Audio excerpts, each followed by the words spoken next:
So, Gospel of Mark.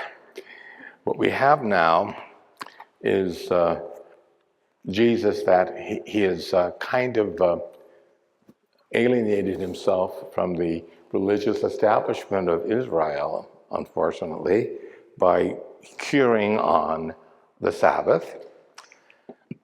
And the Herodians, with a withered hand,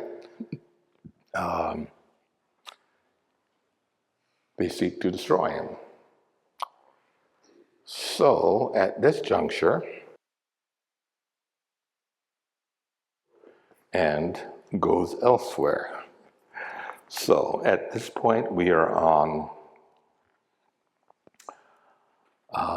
Mark chapter 3, verse 7.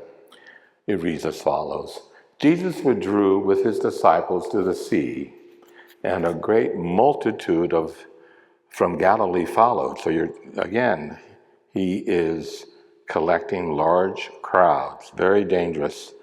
The Roman Imperium would be very anxious about, was he planning insurrection? So great crowds from Galilee followed him, also from Judea, Jerusalem, Idumea, and from beyond the Jordan, from Tyre and Sidon. News about him is going to the Gentiles. It's going to the Gentiles. Hearing that all that he did came to him. And he told his disciples to have a boat ready for him because of the crowd, lest they should crush him. Huge crowds of people. Okay? And wherever unclean spirits beheld him, they fell down and before him and cried out, "You are the Son of God." And he strictly ordered them not to make him known. This is what we call the Markan messianic secret. Jesus' real identity is always saved for the end, because if it's too soon, he will be arrested and killed. Because again, if he's the Messiah, then what about Herod? What about Pilate? They are in charge. That's the issue. Okay. So he went up to the hills and called to him those whom he desired, and they came to him. And he appointed 12 to be with him and sent them out to preach and have authority to cast out demons. And who are they? Simon, whose surname is Peter, James, the son of Zebedee, and John, his brother. James, whom he surnamed Boanerges, that is, sons of thunder. Andrew, Philip, Bartholomew, Matthew, Thomas, and James, a son of Alphaeus, and Jude, and Simon the Canaanite, and Judas Iscariot, who betrayed him. So we have the call of the apostolic 12. Okay. So at this point, we go into Mark chapter 4. He's preaching and teaching, doing wonder works. They get into the boat and they start to cross over the Sea of Galilee.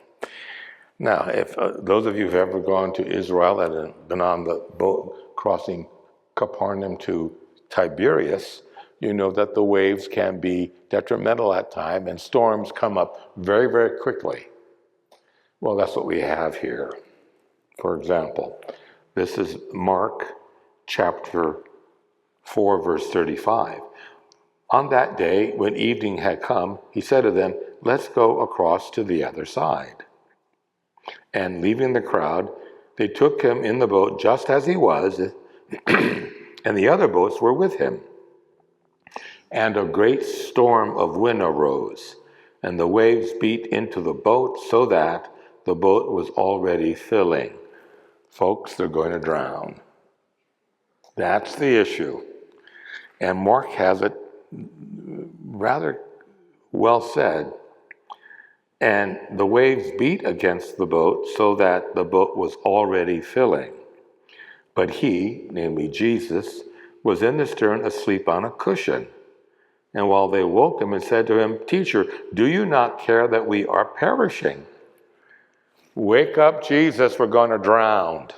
That's what, don't you care we're going to drown? We're your disciples, for heaven's sake. Teacher, we are going to perish. And when he's sleeping, well,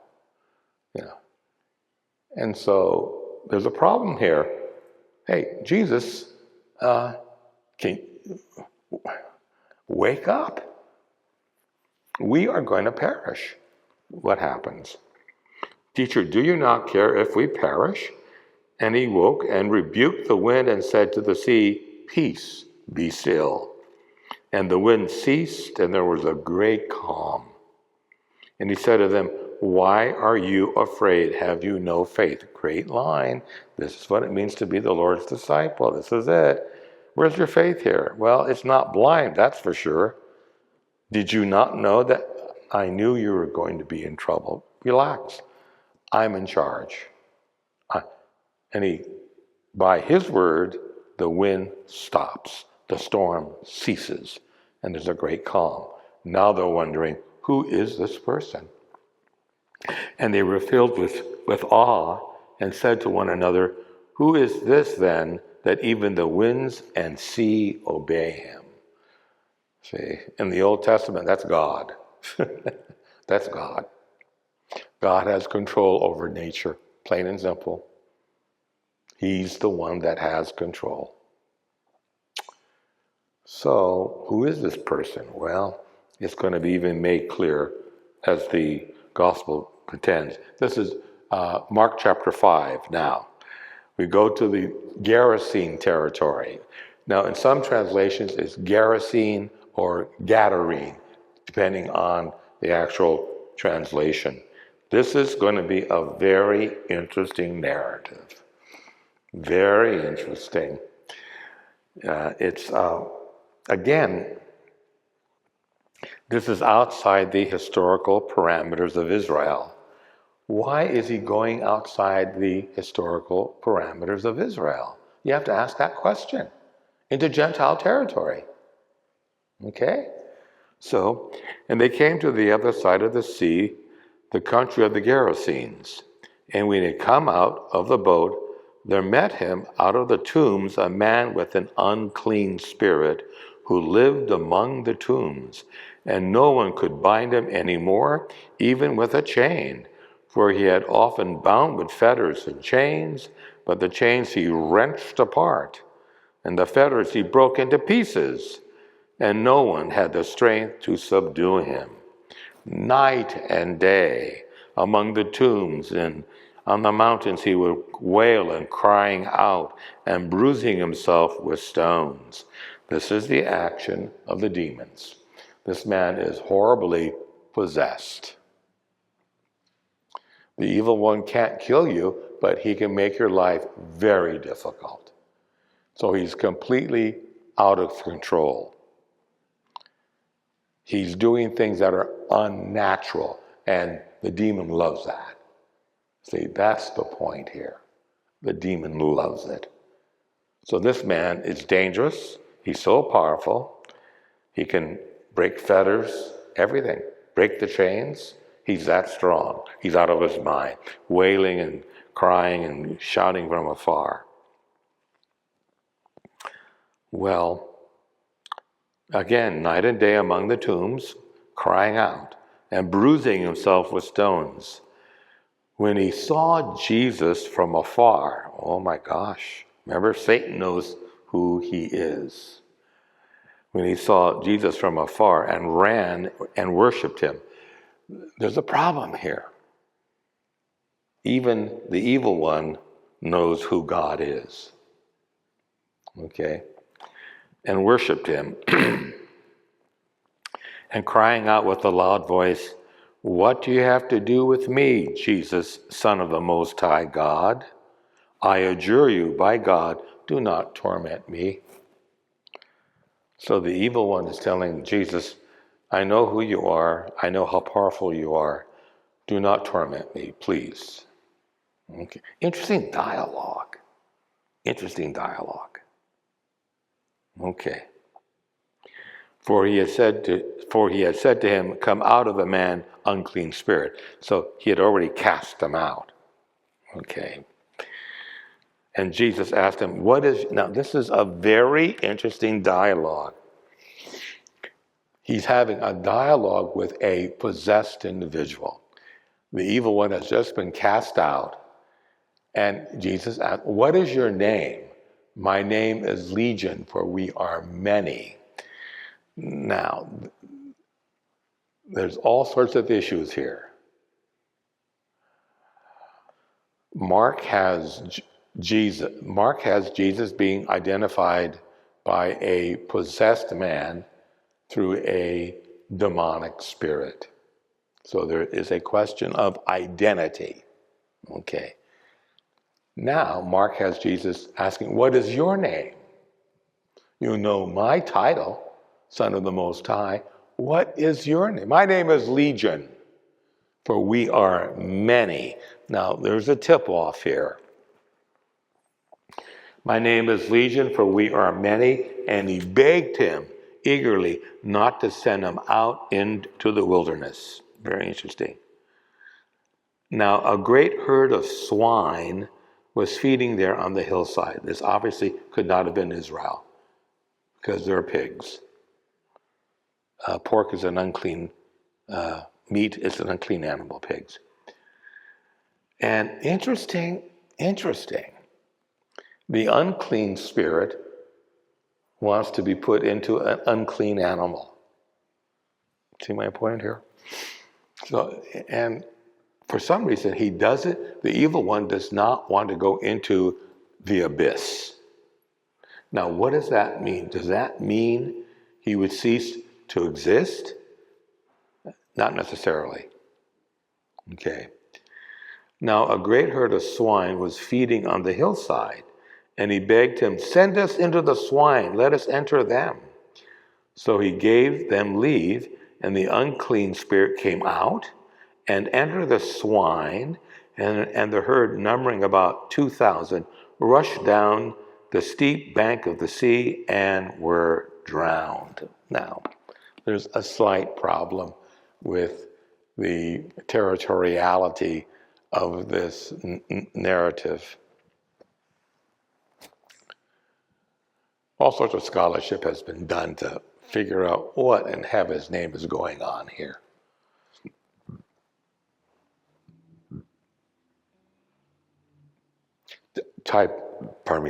Tiberius is emperor of the known world. He heads the Roman Imperium, Tiberius. And Tiberius is human and also a pagan deity.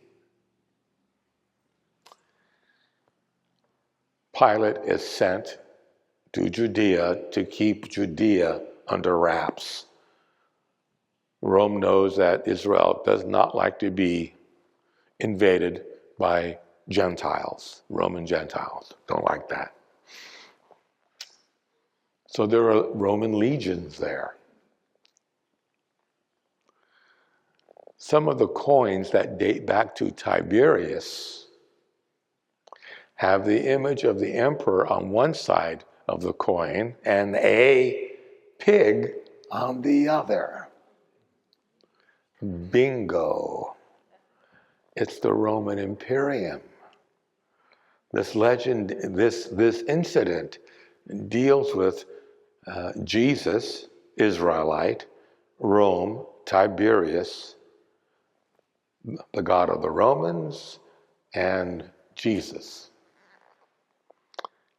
And the expelling of the legions. The Jews want the Romans out of their country. Plain and simple.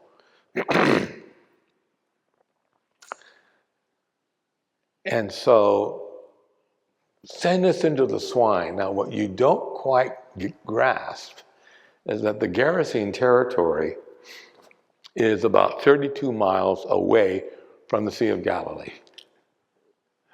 So you're not going to have 2,000 pigs stampeding 32 miles and dropping into the sea. That ain't going to happen. So why is it? It's Rome. It's the Roman Imperium. Romans ate pork. They're Gentiles. They are uncircumcised. They are arch-contaminating people. So the Gentiles are arch-contaminating people because they're not circumcised. They eat pork. They are ritualistically unclean. Okay? They are non-kosher. What you can taste, touch, and handle, and what you cannot taste, touch, and handle. Okay? So the story is saying, Jesus, will you liberate us from the Roman Imperium? And the answer is going to be no. He has other plans. It's very interesting, you know. So that's why, remember the episode in Mark, Matthew, and Luke where Jesus is in the temple precincts and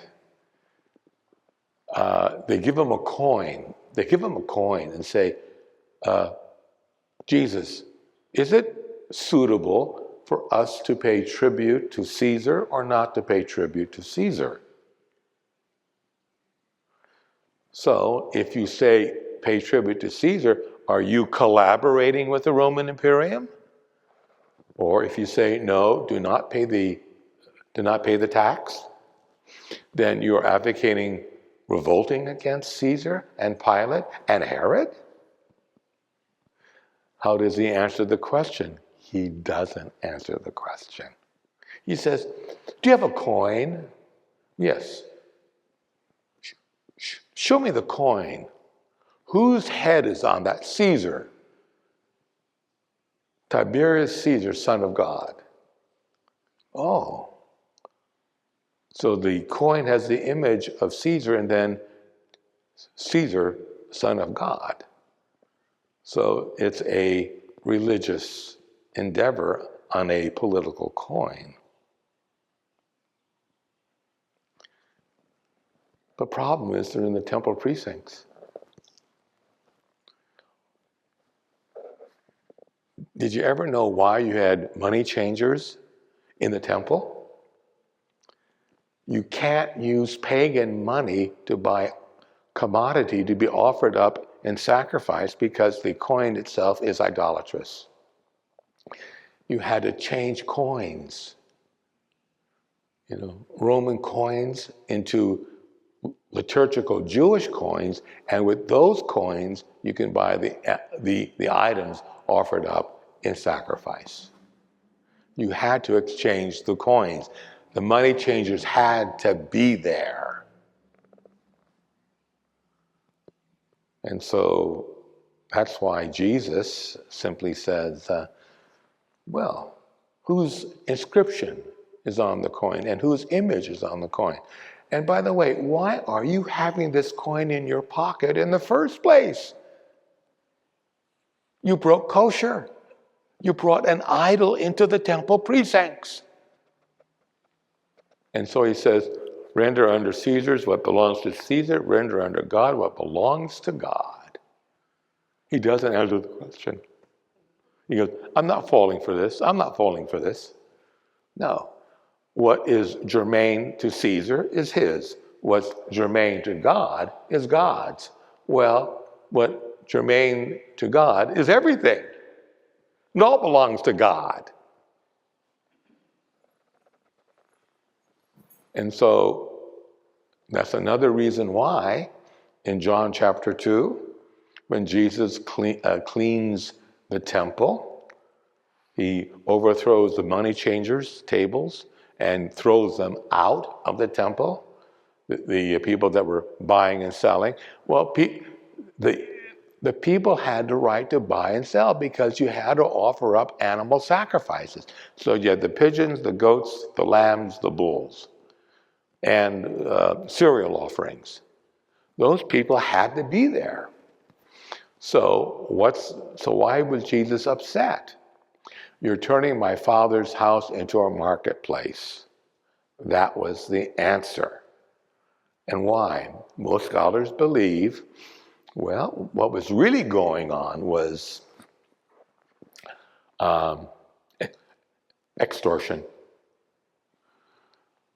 If you're going to offer something up in sacrifice, it has to be absolutely without defection. There's no imperfection whatsoever. It must be absolute quality because you're offering it to God. So there's a justice issue The Torah says you cannot offer anything contaminated or imperfect to God when you offer sacrifice. Scholars believe that for whatever reason, they were offering up damaged goods at an exorbitant price. That's why he got angry. You're turning my father's house, see, my father's house. I live here. This is my father's house. This is my home.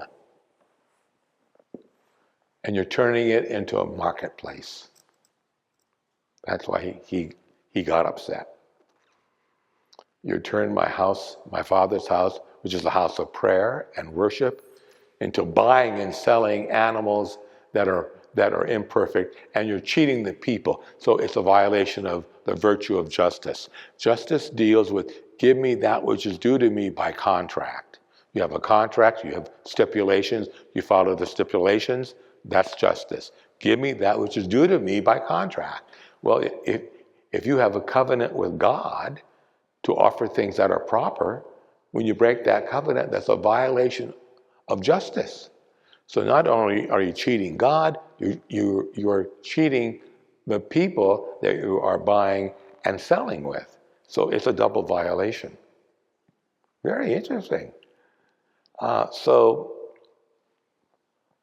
the possessed man, going back to Mark, possessed by the evil one says, cast us into the sea, or don't let us go out into the abyss. We are unclean. These pigs are unclean. Cast us into them. And God allows them to get the pigs. They drown. Now, that's, I think it is a literary device indicating Mark has that disposition or intentionality. Israel wants Rome out of their country because they are arch-defiling people. Yeah. Josephus mentions very interestingly, Rome could be cruel, as I said this morning with the high priest Alexander Jannaeus, who wiped out the Pharisees that tried to overthrow him. You kill them all.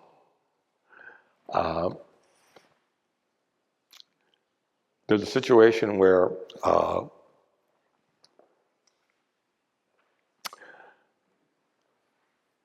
the Jews, their temple had a precinct. They had gates, okay? And sacred emblems of the religion of Israel would be placed on those gates. Pilate allows the Roman cohort to come in and place pagan emblems upon the temple gate. It's a form of idolatry.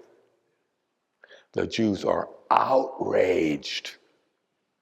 So a group of rabbis got together with their students and said, we're not going to tolerate a idolatrous symbol on God's gates, the gates that led into the temple. Well, late at night, and this is by Josephus, Jewish historian, late at night, they come in, the rabbis, and remove the emblems. Pilate is outraged. He finds them, these Jewish culprits, he rounds them up, he surrounds them with cotton or burlap or cloth, douses it with oil, and sets them ablaze. That's how cruel people could be. You burn them alive. You mess with Rome, you're going to die. Jesus, if you collect crowds, what are you inciting insurrection? See, that's the problem. Some rabbis that I've talked to and heard their conversation said the Jews didn't kill Jesus, the crowds did. The crowds. Again, multitudes of people. He was almost being crushed by them. Rome thinks, is he inciting a riot, revolt, insurrection? Pilate is the governor, Herod is the king. We have to stop this man. So there's all sorts of issues there. At this point, the herdsmen fled and told in the city and in the country, and people came to see what was happened. And when they came to Jesus, they saw the demoniac sitting there clothed in his right mind, the man who had been had by legion, and they were afraid. He's totally sane now. The evil one has been expelled. And the man is dressed, and he's totally sane. Okay. And he's in his right mind. And those who had seen it told what had happened to the demoniac and the swine. And they began to beg Jesus to depart from their neighbor. Jesus, we don't know who you are. Get out of here. We don't want you here. Leave. Leave now. Okay. And as he was getting into the boat, the man who had been possessed with the demons begged that he might be with him. He wants to be Jesus' disciple. That's the point of this. It's a call to discipleship. Please take me with you. Interesting line. And as he was getting into the boat, the man who had been possessed with demons begged him that he might be with him. But he refused and said to him, no, watch this. Go home to your friends and tell them how much the Lord has done for you and how he's had mercy upon you.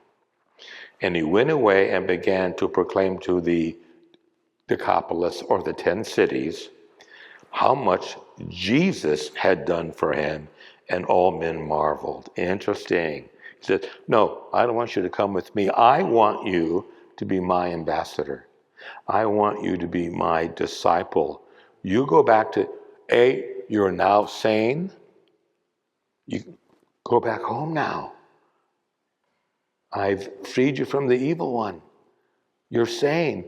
Go home to your family and friends and look at the line, it's so important. Go home to your friends and tell them how much the Lord has done for you. The Lord is the formal name of God, folks. It's Lord God of Israel. That's his name and title. Okay? Tell them how much the Lord has done for you. And he began to proclaim to the Decapolis how much Jesus had done for him, and all men marveled. Lord and Jesus are now interchangeable. It's Lord Jesus Christ. Lord is the name of God. How many saw the Ten Commandments, the movie The Ten Commandments? Raise your hands. This was years ago. Come on. Oh, okay. Limited audience. Okay. There's a time zone here. Oh my God, there's a time zone. I just showed my 76th year. Oh God, give me a crutch, what the heck. 10 Commandments. Charlton Heston goes before the burning bush, right? Those who saw it. This is Exodus chapter 3. He goes before the burning bush. And he's marveled, and it's very interesting because God calls Moses to be God's disciple, God's prophet, okay? So there's a burning bush, and first is ready? This is very important. First, the angel of the Lord appears in the flame. So the burning bush is a flame, but it does not burn. It does not get destroyed. And then this is where the rabbis really start to theologize. The angel of the Lord calls Moses, and then the very next line, God calls Moses. So this is where, in some cases in the Torah, the angel of the Lord is God. You saw the movie when the firstborn gets killed in the Ten Commandments. It's that green gas that kills everybody, like the firstborn. Very interesting.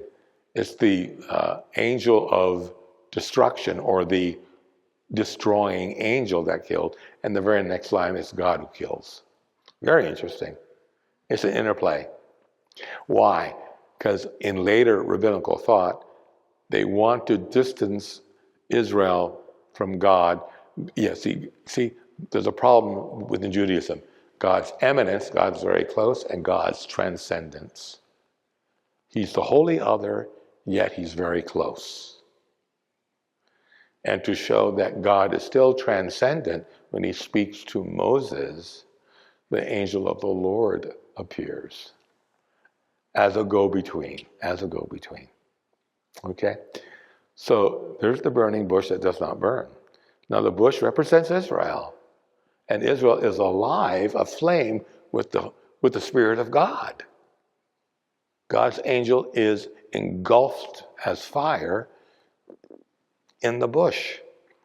Moses comes up, looks at, what is this? And the text says, Moses, Moses. And he says, here I am, come forward. Take off your shoes. This is holy ground. Now, do you know why he says take off your shoes? This is holy ground. Why do you have to take off your shoes? Anyone? Take a guess. Pardon? It wasn't Okay, you're right there. Come on. Okay, I will give it to you. Yeah. If you're wearing sandals, you're walking on dirt, and there's goat feces everywhere. When you walk on the Mount of Beatitudes, which I did, you're stepping on goat pellets all the way up and all the way down. Oh, yeah, take off your shoes. They're unclean. This is holy ground. See? Take off your shoes. I want your feet to be unsheathed. And so he does, and he bows, and God speaks to him and said, well, I've heard my people's plea. I know of their hardship. And like a potentate, I've come down, and I'm going to appoint you as my Goel, as my vindicator, as my prophet. And you're going back to Egypt. Moses says, I don't want to go back to Egypt. There's a price on my head because I killed someone. Yes, I know that, and you're still going back. I don't want to go back. You're going back. I don't speak well. I know you don't speak well. Your brother Aaron will speak for you. You are going back. How do I get out of this? How do I get out of this?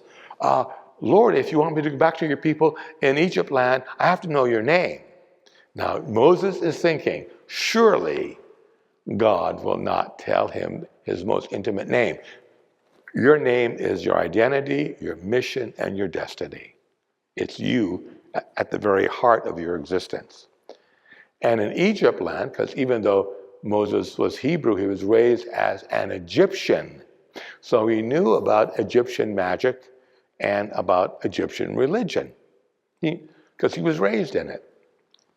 So Moses thinks, if I ask God's name, or whatever name this deity has, he won't give it to me, because I can use it as a form of magical incantation against what this deity wants me to do, because that's what the Egyptians did. If you knew the inmost name of this or that Egyptian deity, you could use his name as an incantation for black or white magic. Okay. So Moses is saying, if you want me to go back to Israel land, what's your name? And without blinking an eye, God says, Heye Esha Heye, I am what I am. I am what I am it means that name means pure, uncreated existence. Ego eimi in the Greek. I am. I am what I am.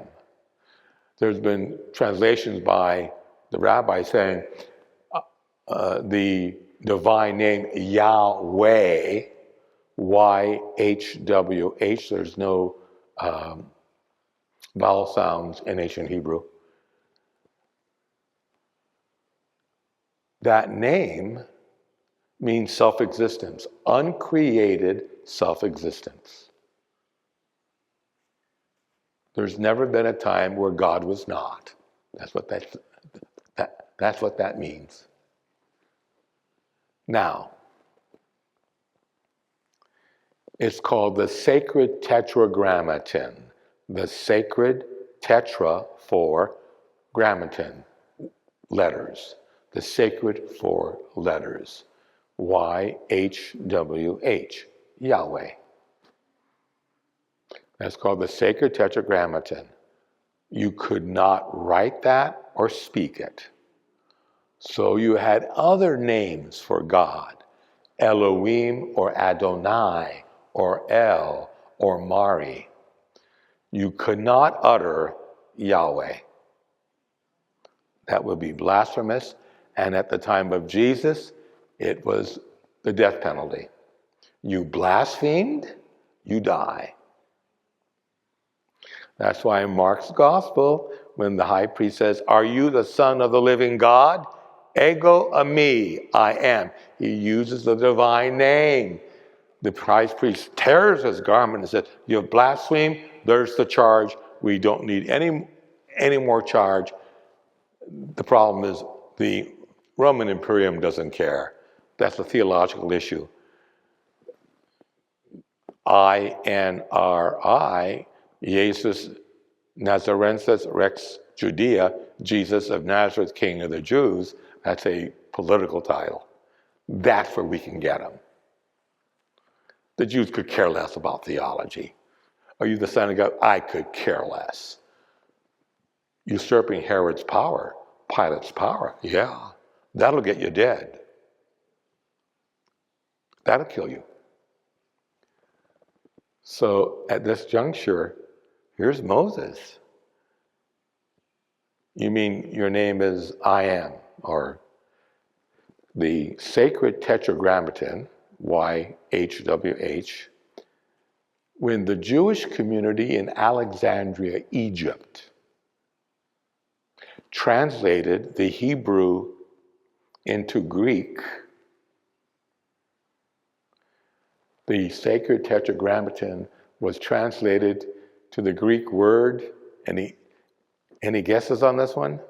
We say it every Sunday. We say it every day. You sing it at Mass. Hello, there's the clue. You sing it at Mass. Hello, Kyrie, it's Lord. So the sacred tetragrammaton translated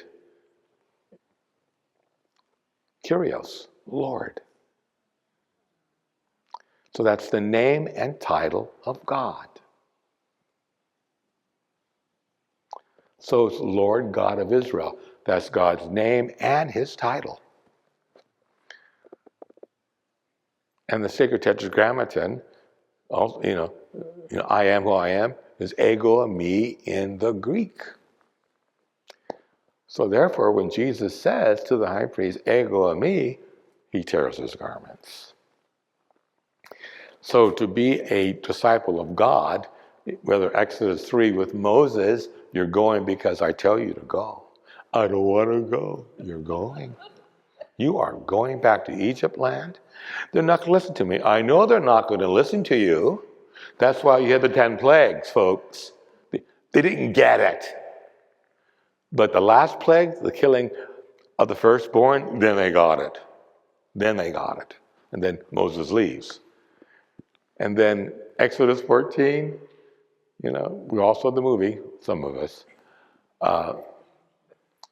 Here are the Jews, Charlton Heston, Yul Brynner, Egyptians, Pharaoh, charioteers, the Yam Suf, The Reed Sea, not the Red Sea. It's the Sea of Reeds, the Yam Suf. And, okay, Moses, people, Sea of Reeds, Pharaoh. We're all going to die. We're all going to die. And of course, Moses says, this is Exodus 14, these Egyptians you see today, you will never see again. He takes his rod, steps it, the waters part. The Israelites go through. When they're on the other side, Moses touches the water falls back, and the charioteers of Moses are dead. And now you think, well, is that a literary device? Now, you have to be careful. Don't judge the text of Scripture by a movie, okay? Please read the book instead. Thank you.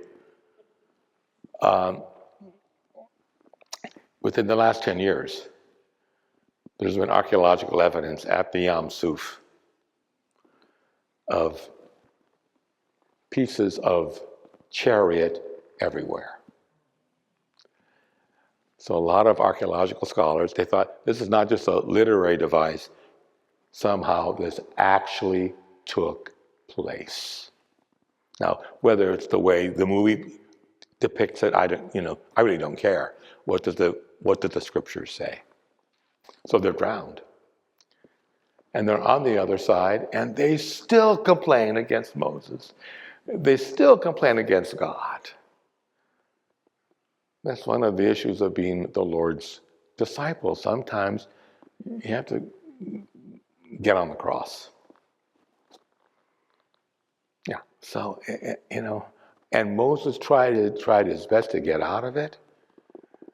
And you think, and he never, by the way, Moses never sees God. He sees the form of God, but never God. He never sees it. And even though Moses would talk to God in the tent of meeting as if one would talk to a friend face to face, he never saw the actual form of God. He wants to see the form. This is Exodus 33, I believe, either 33 or 35. There's a point where Moses says, okay, we've been a couple for a long time. I know your name. I know your name. May I see your face? And God says, no. If you see the face of God, you're dead, and you're now in his presence forever. So God said, again, extreme anthropomorphism here. So Moses says, okay, I've been a faithful disciple. I've been good.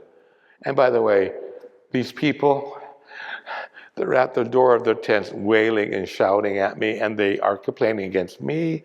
They're complaining against you, and I've had it. I've had it with you. What am I, a nursemaid? I don't have breasts to nursemaid your people. These people that are complaining constantly. You gave them manna. They don't like manna anymore. They want meat that they might. There's a great line. Numbers 11. Give us meat that we might eat. Oh, gee, they're just picky. And so this is Moses, God's prophet, has a meltdown. Has a real first-class meltdown. He goes before God and says, I've had it. I've had it up to here. I've had it. These are your people, not mine. I didn't want to go to Egypt. I didn't want to be called, but I was obedient. And now I'm fed up with you and them. Great line. Kindly do me the favor of killing me at once, so I no longer have to put up with my wretchedness. Great line. Do me a favor, kill me, please. Get me out of my misery. And by the way, where am I going to get meat to feed all these people? Because they say, give us meat that we might eat. Numbers 11, go read it. It's all there. And God says, relax, relax. I'm going to feed them. You are? How are you going to feed these people? And the great line, the next says, is the hand of the Lord too short? You mean, you think I can't feed you? Oh, are we going to slaughter the sheep that we have or go to the sea and catch fish? No, you're not going to do that. I'm going to give you quail. And I'm going to give you a lot of quail. And I'm going to give you so much quail that you will be puking it out of your nose. Read the text. It will rot in your stomach and you'll be puking it out of your nose because you'll have so much meat to eat. So when God promises, I'm going to take care of you, you are my disciple, you are my prophet, I will take care of you. That doesn't mean that you're not going to suffer. That doesn't mean it's all going to be roses and valentines. No. So if Moses can have a meltdown sometimes, so can we. And he saw God or the form of God. So as the Lord's disciples, there's Jesus, there's the demoniac. He's now free from the evil one. He's allowed to go home fully healthy in his right mind. And he's asked him to be his disciple. You go tell the 10 cities what the Lord has done and what I have done for you. I've wiped the slate clean. You've been made well. You've been made well.